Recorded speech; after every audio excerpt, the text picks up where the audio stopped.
हर हर महादेव शंभो शंकरा. आयुष्यात कितीही संकटे आले तरी घाबरू नका.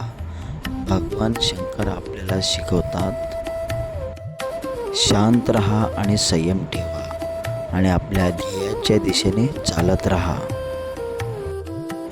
भगवान शंकरांनी विष प्राशन केले आणि जगाला वाचवले.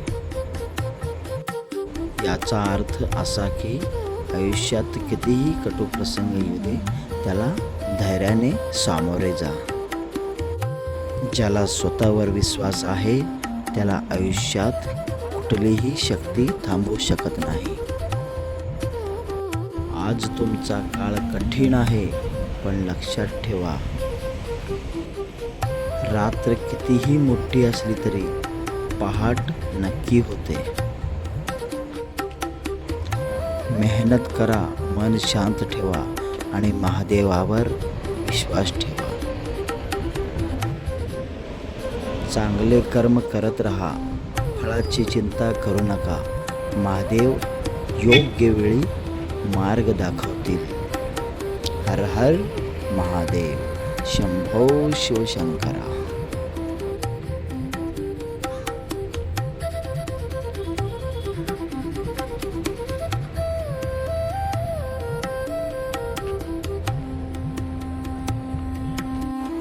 तर नमस्कार मित्रांनो, ट्रॅव्हल विथ जगदीश सोलापूर या ब्लॉगमध्ये सर्वांचं स्वागत आहे. हर हर महादेव. तर मित्रांनो, आजच्या ब्लॉगमध्ये काय होणार आहे काय नाही या व्हिडिओद्वारे तुमच्यापर्यंत काही पोहोचवण्याचा प्रयत्न केलेला आहे. तर व्हिडिओ पाहून सपोर्ट करा. चला तर पाहूया व्हिडिओमध्ये काय काय होते, पाहूया. धन्यवाद.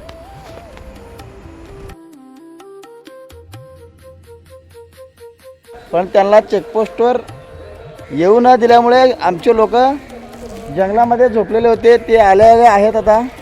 तर त्यांच्याकडनं जाणून घेऊया की त्यांनी रात्रभर कसले त्रास सहन केले आणि कशा पद्धतीने त्यांनी राहायची सोय केली. चला तर व्हिडिओमध्ये कंटिन्यू पहा, त्यांच्याकडनं आता विचारून घेऊ.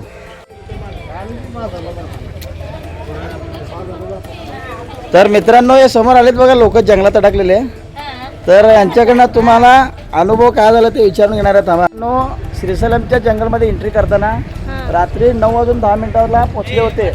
तर त्यांना आतमध्ये एंट्री गाडी होऊ शकली नाही, त्यामुळे त्यांना भरपूर स्ट्रगल करावं लागला रात्रभर. तर त्यांच्याकडनं विचारून घेऊ की त्यांना रात्रीचा अनुभव कशा पद्धतीने आला. रात्री तर खूप तिथं म्हणजे रूम भेटायला तयार नाही, सगळे लाईट बंद होते. तिथे एकाच अडकल्यासारखं झालं. पोलिसांना खूप रिक्वेस्ट केलं पण त्यांनी काय आम्हाला सोडले नाही. मग त्यामुळे आम्हाला नाही जाऊन तिथं थोडंसं पोरं खाली जाऊन रूम घ्यावं लागलं. रूम घेऊन तिथे स्टे करून सकाळी फ्रेश होऊन सगळं आपलं जेवण वगैरे बाहेर असं काय तर हॉटेलमध्ये काय भेटलं ते खाल्लं आम्ही. मग रूममध्ये जाऊन आराम केला.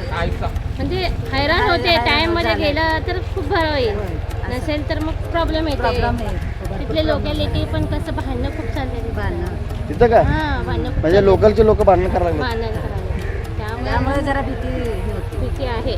कसं आहे, फॉरेस्ट एरिया असल्यामुळं लेडीज असल्यामुळं थोडं भीती तर निर्माण होणारच. आणि कसं तिथं जनावरांची पण बाहेर पण कसं प्राण्यांचंही थोडं भीती भरपूर आहे. अनुभव आला आम्हाला.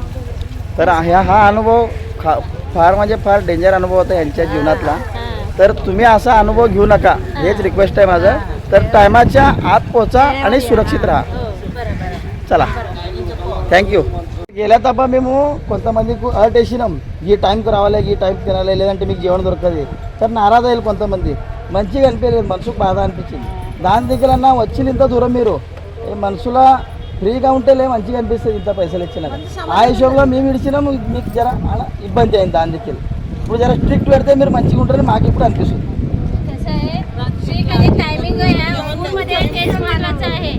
कारण असं दूध चालत नाही. कारण तुम्ही काय बोलत नाही म्हणून बाकीचे लोक निवांत करतात. ते तसंच व्हायला लागलं आता. त्याच्यामुळे आता आम्ही अडकाला अडकलोच की असं भरपूर सगळ्यांना भरपूर त्रास झाला त्यामुळे. टायमिंग वर यायचं म्हणलं ते यायचं सोडून जातं म्हणत. हा मग काय, सेफ्टी सेफ्टी जरा प्रॉब्लेम असणार आहे. माताजींनाही भरपूर त्रास झालेला आहे काल रात्री. काय सांगितलं ए कोण रे हां आता टायमिंग सांगतो ऐका टायमिंग. आता नाश्ता तयार आहे, सगळे नाश्ता करून घ्या, दर्शनला जावा. 1 वाजेपर्यंत जेवण तयार होतं इथं आपल्याकडं. बाहेर रानक्षेत्रामध्ये कुणीही जेवू नका, गर्दी भरपूर असतं. आपल्याकडे जेवण आहे, तर इथं जेवण करायचं 1 वाजता आणि गाडीत बसणे 2 वाजता. इथनं गाडी हलतंय, तुम्ही गाडीत बसायचं का नाही तुमचं तुम्ही विचार करा. 2 वाजता गाडीत बसायला पाहिजे सगळेजण. गाड्या 2ला हल्ले ना तर 7 वाजेपर्यंत महानंदीला असतो आपण आणि आरामात दर्शन करून संध्याकाळी आरामात आपण नंदवरमला पोहोचू आणि तिथं टाईम टू टाईम जेवण करू. तुम्ही जर टाईम चुकला तर तुम्हाला टायमावर जेवण मिळणार नाही.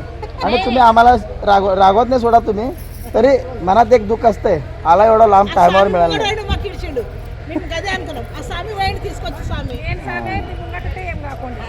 चालतं मित्रांनो, भरपूर मोठा अनुभव मिळाला यांना. तर तुम्ही असा अनुभव घेऊ नका, टाइम टू टाइम पोचा. श्रीशैलमचं फॉरेस्ट जंगल जे आहे तो फार धोकादायक आहे, तर त्यामुळं तुम्ही सुरक्षित पोचा आणि सुरक्षितपणे या. या व्हिडिओच्या माध्यमातून एवढंच सांगायचं आहे. चला तर भेटू पुढच्या व्हिडिओमध्ये. आणि कुणी का 100 रुपये 100 रुपये Yeah.